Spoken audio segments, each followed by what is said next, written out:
Достар, мен алдында туысқандар туралы айтқан видеомда мен туысқандармен айырылысып кетіңдер, оларды вообще сыйламаңдар, құртыңдар деп айтқан жоқпын.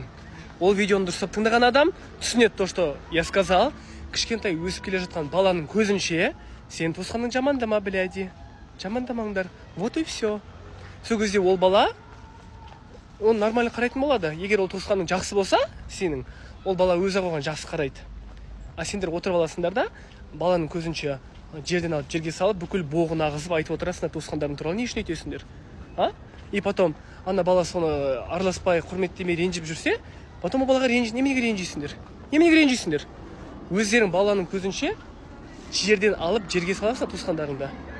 Ал егер ол шынымен де жаман болса, неменеге онымен араласасың? Бар ғой мысалы неше түрлі жаңағы саған талай істемегенді істеп, ақшаңды құртып, артыңнан бықсытып, в общем, неше түрлі айтпай-ақ қойын, ар жағын көріп жүрміз, ол өмірде талай. Сонымен деп өтірік, не керек бар өтірік сыйластықтың? Надо будет көмектесетін сеніңше, жақсы достарың бар, который бар, сен туысқандарыңнан да жақын, шын пейілмен саған көмектесетін. Олардың көмегі жетеді шынына келген кезде. А потом той-пой дейсіңдер.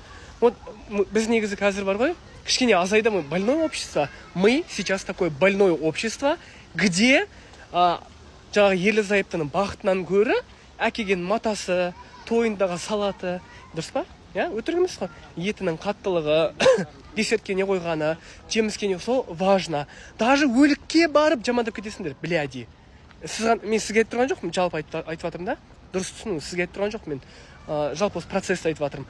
Өліктегі ана адамның тыныш ар жаққа кеткенінен палау жетпей қалды ма, кәмпит қойды ма, ана қатын не алып кетті, мына қатын. Сондай малсыңдар, көп адамдар. Естеріңде болсын.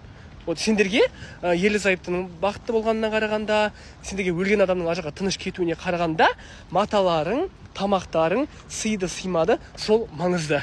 Түсініңдер ма?